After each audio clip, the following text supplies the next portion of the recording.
नमस्कार दोस्तों, law of attraction success story में आपका फिर से स्वागत है। ये law of attraction success story लिखी है अंबिका ने, जो कि लॉस एंजलिस कैलिफोर्निया में रहती हैं। इनकी कहानी का टाइटल है मैजिक ऑफ ग्रीन कार्ड। जनवरी 2011 में मैं केरल के अपने गृह नगर से अमेरिका लौट रही थी। हवाई जहाज का इंतजार करते समय मैंने एक बुक स्टोर से द सीक्रेट खरीदी।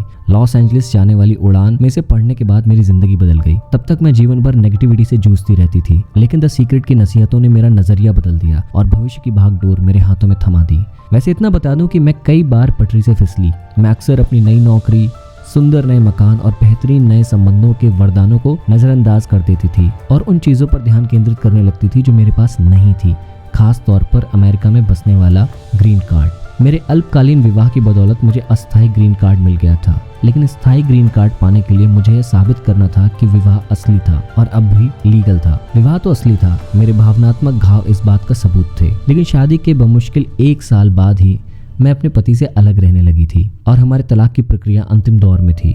मुझे एक अप्रवासी वकील की मदद लेनी पड़ी। यह महंगा मामला था। मैं नाराज थी कि मुझे कितना खर्च करना पड़ रहा है और मेरे अंदर यह डर भी था अंततः मुझे अमेरिका से बाहर भेज दिया जाएगा। कोई ताज्जुब नहीं कि आकर्षण के नियम की वजह से मेरी समस्याएं बरकरार रहीं। परिस्थितियां बद से बदतर होती जा रही थी। फिर भी मैं द सीक्रेट की वेबसाइट पर गई और अपनी बुरी हालत को बदलने के लिए कुछ सक्सेसफुल स्टोरीज पढ़ने लगी। मुझे कई लोगों की बातों से प्रेरणा और साहस मिला जिन्होंने अपने व्यक्तिगत चमत्कारों का उल्लेख किया था।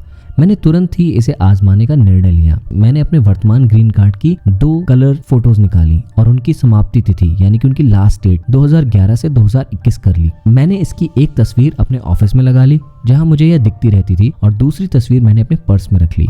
फिर मैंने एक ऐसी चीज की जिससे मेरी इच्छा की सफलता सुनिश्चित हो गई। मैं इसके बारे में पूरी तरह भूल गई। मैंने प्रक्रिया के बारे में सोचने में 1 मिनट भी बर्बाद नहीं किया। मैंने यह नहीं सोचा कि वकील क्या कर रहे हैं या मैंने अपने पक्ष में पर्याप्त दस्तावेज दिए हैं या नहीं। मैंने एक भी नेगेटिव विचार नहीं सोचा। मैंने प्रक्रिया में मदद करने की भी कोशिश नहीं की, जैसा कि मैं आमतौर पर करती। मैंने ये कल्पना नहीं की कि अप्रवासी अफसर मेरे साथ मेरा इंटरव्यू अच्छा चल रहा है। मैंने इस बारे में भी नहीं सोचा कि मेरा वकील मेरे पक्ष में शानदार तर्क दे रहा है। मैंने बस इसे मुक्त कर दिया। जब कोई मुझसे पूछता था कि मेरे आवेदन का क्या हाल है, तो मैं बस कंधे उचकाकर कह देती कि काम चल रहा है। मैं अपने वकील को बार बार फोन करना बंद कर दिया और यह चिंता छोड़ दी कि अब मेरा इंटरव्यू कैसा होगा। मैं वीजा प्रक्रिया के बारे में जानती थी, इसलिए इमिग्रेशन ऑफिसर के साथ एक छोटा इंटरव्यू एक सफल मुलाकात की तस्वीर देखना तार्किक कदम होता। लेकिन आकर्षण के नियम की बदौलत मुझे इतना ज्यादा मिला जिसकी मैं कल्पना भी नहीं कर सकती। मेरे तत्कालीन ग्रीन कार्ड की अवधि खत्म होने के 2 महीने पहले 1 जून को मुझे डाक से एक नया ग्रीन कार्ड मिल गया। कोई इंटरव्यू नहीं, कोई इमिग्रेशन ऑफिसर नहीं, कोई मुलाकात नहीं, कोई इंतजार नहीं, बस कार्ड जिसकी लास्ट डेट 2022 थी। मैंने कार्ड की कलर फोटो में जो तारीख लिखी थी उससे 1 साल ज्यादा। इस अनुभव से मैंने यह सीखा कि हम जिस चीज को चाहते हैं उसके बारे में लगातार सकारात्मक विचार सोचना ही काफी नहीं है। असली बात तो मांगने, विश्वास करने और फिर मुक्त करने की योग्यता है। असली बात तो यह विश्वास करना है कि मेरी इच्छा सृष्टि तक पहुंच गई है। मैंने इसे स्पष्टता से बता दिया और मेरी इच्छा मंजूर हो गई है। मैं इन 3 कदमों में माहिर हो चुकी हूँ। अब भी कई बार मैं अपने आग्रह के पूर्ण विवरण सोचने लगती हूँ, लेकिन मैं इस इच्छा को दबाने पर काम कर रही हूँ। मैं ज्यादा पॉजिटिव तरंगे जोड़कर अपनी इच्छाओं को प्रबल करने पर भी मेहनत कर रही हूँ। इस सक्सेसफुल स्टोरी से हम सीख सकते हैं कि जैसे अंबिका को ये एहसास हुआ कि आप अच्छा महसूस करते हैं तो आपका विश्वास ज्यादा बढ़ता है, आपकी मनचाही चीज आपको जल्दी मिलती है। और ये जरूरी है कि पॉजिटिविटी जब हम लाते हैं तो हमारी वाइब्रेशंस और स्ट्रांग हो जाती हैं। और इसमें सबसे बड़ी चीज जो हमने इस सक्सेसफुल स्टोरी में सीखी वो थी लेट गो, यानी कि जो आप डिजायर्स चाहते हैं, जो आपके मन में है, अगर वो कोई स्पष्ट बात है, एक कोई क्लियर थॉट है जो आपके मन में है, तो उसके बाद यूनिवर्स को ना आप एक ऑर्डर दे करके आप उस चीज को भूल सकते हैं।